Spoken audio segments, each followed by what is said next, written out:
Hello and welcome to another live episode of Truth Be Told Minuteman Report, coming to you from an undisclosed location somewhere in North America.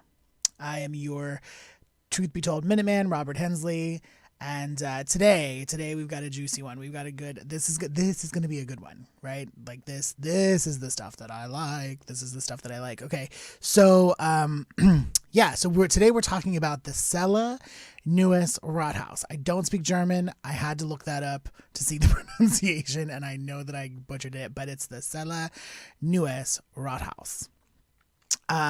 So this was a story that kind of came via one of our avid listeners, watchers, Daniel Hall, who's in Pennsylvania. He sent me a TikTok that touched on this subject, and I have to tell you that the TikTok was like, it was interesting, right? It was interesting. It caught my attention, but it didn't give me any information. Like it was nothing like what I was expecting. Or I didn't expect to find what I found after I started looking into it. So this is cool, right? Okay, so the Celle Neues Rathaus, right, which is the translates to the new town hall in Sellus, Germany. So this giant red brick Gothic building was built under the Prussian government. It started in 1869. It was finished in 1872, and it was initially built to house the 2nd Hanover Infantry Regiment number 77, so military barracks. The building was 300 rooms. It could accommodate up to 1,200 soldiers and further accommodate 200 officers. There are 5 additional underground levels, which enhanced the capacity of the 10-story building. So, originally, again, the Hanover Infantry Regiment number 77 was there. Then after 1919, the Reichswehr, or the Raum Defense, moved in, followed by the Wehrmacht in the 1930s. Up until that point, it's just a building, right? It's just the new town hall, right? World War II. So Hitler's rise to power, the militarization of Germany, the Rathaus evolves into a military headquarters for the SS. So it's taken over by the Nazis.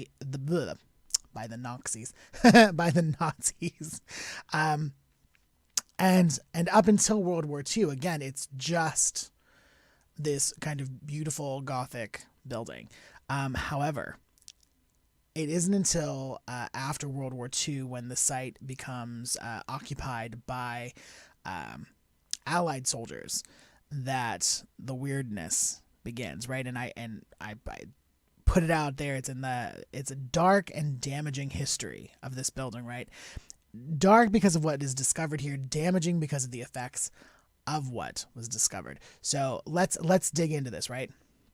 So and I apologize for looking down at my notes, but there's a lot here. So when the English and American forces made their final push through Germany, they discovered that the Nazis were hiding stolen treasures, artworks, and they had this kind of bad habit of placing them into buildings, bunkers, and then flooding them, right? So using large bodies of water to basically hide the evidence. And so when they came to the Celle Neues Rathaus, right, the new town hall, they found that the lower levels were flooded and sealed with concrete. So, of course, thinking there could be artworks and things hidden in the basement of this structure or in the lower levels of this structure, the commanding officer of the site, Lieutenant General Brian Horrocks, ordered a dive expedition to investigate the lower levels. Right? So on April 15th, 1945, there were 3 divers that were sent down at 3 separate points, each of them tethered to a line. And And after 30 minutes, only one diver would return. The other two would be lost forever. And the sole survivor, who was part of the original U.S. Navy dive team, was the only one to resurface, and his experience, what he said he saw. Right, so let's get into that. So, and this is the dark history part. So, upon entering the subterranean complex, the diver claimed that he saw many sigils etched into the walls of the first and second floors. These included pentagrams and other pagan occult symbols. And if that wasn't foreboding enough, reports also indicated that when he swam into the third floor, the diver came across mutilated bodies strapped to chairs. The state of the corpses was unlike anything that he had ever seen before. He saw vivisected navels, missing limbs, and perhaps most horrifically, animal appendages attached to them. Specifically, many bodies featured the heads of goats sewn or grafted onto human bodies. All right, so when he finally emerged, he was ranting and raving like a madman. It took forever to get him to calm down. They had to sedate him. Now, this man is an experienced diver, U.S. Navy dive team at the time, one of very few, and was, one of the most experienced divers in the world, right? And so he told the onlookers that in the murky water, it seemed as if the mutilated bodies were moving, that they were writhing in their chairs and trying to get out. He also claimed that there was a dark form that chased him through the water as he was ascending. And after this, the diver never went back in the water. He stopped diving, refused to dive ever again. He, right after this experience, he took a medical discharge from the Navy and never dived again. As I said, the two other divers, their bodies were never recovered. The lines they were tethered to went slack, and that was it. That's all she wrote. So a few days after this, the rest of the British Army arrived to formally occupy the zone, and on April 21st, almost a week later, the Rathaus was handed over to the British Army, and Horrocks was relieved of his post, and the subterranean levels were then resealed with concrete. Now, it is, that's a lot to take in, right? So there are these stories that the Nazis were playing with the occult, and there are stories of Hitler having the Spear of Destiny, and that they were looking at perhaps paranormal ways of winning this war, of taking over the world. And this seems to kind of play into that story a little bit. So, again, there's undeniable evidence that the Nazis at Rathaus made a concerted effort to hide and potentially destroy evidence. The pagan and the satanic rituals, that's not normal military operations. And the presence of human remains on those lower floors was a cause for concern. So now people think that these mutilated remains, the experimentation and the grafting of animal parts to human bodies, practitioners of the occult often claim that these things are done for the summoning or configuration of a dark spirit. It's said that the mutilation of a host body can make the transition for the spirit easier. Essentially, the wound inflicted allows for the conjuration to possess or enter the body with less resistance. A healthy body is a solid vessel. It's a little harder to get into. And so by brutalizing or mutilating the body, it allows for that possession to happen a little easier. So when Celle was liberated after World War II, the Rathaus be served as rotating barracks for Allied units moving through Germany and for those stationed in the Celle region. due to the devastation in Germany, there were almost 11 million people displaced in that region, and the Rathaus took in a lot of those people. So it was also a bit of a refugee camp as well. English and American forces would remain in Germany throughout the Cold War. And during that time, the Celle Neues Rathaus became permanent NATO barracks. So soldiers from around the world were posted here, and there started to be some crazy reports, right? Soldiers reported a lot of paranormal phenomena at this site. There was an English infantryman named Stephen Daly who said that his first night in the barracks, he awoke to the sounds and silhouettes of a formation of men marching past his window. That's not unusual because there were, it was kind of a regular event. NATO patrols roved all over the base. However, his floor was on the second level and his window was 10 feet off the ground. Daly then went on to serve another 4 years at Celle and experienced a number of bizarre occurrences during his time in the barracks. In fact, a lot of the soldiers would come back to their immaculately clean rooms to find that their belongings had been scattered and the room had been turned into a mess. That was an ordinary occurrence for them. They would hear the sound of jackboots in empty hallways on the parade ground when most of the forces were on leave. They would hear marching, sounds of hushed German voices in empty rooms. There was a private named Martin Fox. He had a far more dramatic event. He awoke abruptly one night to find that his bed was levitating 8 feet off the ground. And when he realized that it wasn't a prank, he panicked. The bed came crashing down with a great racket. There was a sergeant major who was out on the grounds one evening and watched a ghostly form of a German panzer column move along a road next to him in complete silence. The sightings of shadowy figures in hallways and around corners. There were soldiers who have reported seeing these dark figures literally at the foot of their beds at night. And, of course, in higher levels of the Rathaus, rooms had pentagrams and odd symbols etched into the floors and walls, reminiscent of what the diver said that he saw downstairs. And, of course, these eerie stories spread like wildfire among the soldiers, and it became almost a fraternity prank. They would dare new recruits to stay up all night in these rooms with these sigils. And purportedly, some of the men, these new recruits who stayed alone in those rooms, would then commit suicide not long after.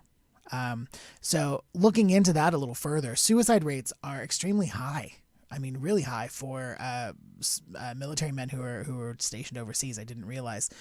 However, official documents noted that during the 1980s, at the barracks at Celle Neues Rathaus, that there was an unexplainable spike in medical discharges. Many of these resulting from psychological evaluations that determined that the men were depressed, schizophrenic, or suffering from extreme acute anxiety condition. One medical examiner recorded that, quote unquote, there seems to be a dark, oppressive atmosphere over this site. Now, undoubtedly, all of this sounds a little unbelievable. Of course, people have tried to explain away the diver's experience, saying that the diver was fatigued.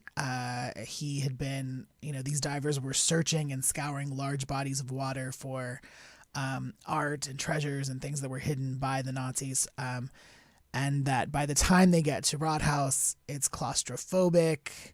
The other two divers became trapped somewhere and couldn't get back. and that perhaps this diver was ascending too quickly and the carbon dioxide in his blood became poisonous. It's a process called nitrogen narcosis, basically called the bends. So it comes from ascending too quickly. However, the diver didn't experience any of the other side effects or harmful effects of suffering from this disorder. So now some people say that the site, the geographical region of Celle is cursed. And that is because of something known as the Celle Massacre. Celle, it was near the Bergen-Belsen concentration camp. And in the process of transporting captives to this camp, the Nazis would have to change lines at Celle. And on April 8th, 1945, about 3,500 captives meant for the concentration camp died in Celle on their way when an Allied air raid bombed an ammunition train that was next to a train full of people headed to the concentration camp. A great number of people, of the captives, died in the bombing. However, the surviving captives fled into the town or woods, and the SS opened fire. Many of the people who exited into the woods were hunted like animals and killed. And that is a very tragic story that comes just from the city of Celle itself, and could, in fact, have some effect on the energy at the Celle Neues Rathaus.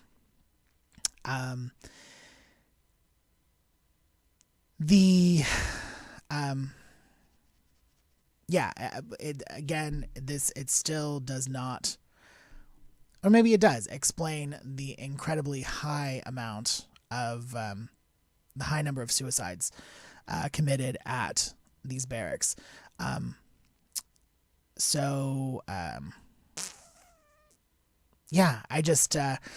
keep coming back to the idea of that these guys, right? They've been fighting World War II. Just they're fatigued. The war is over.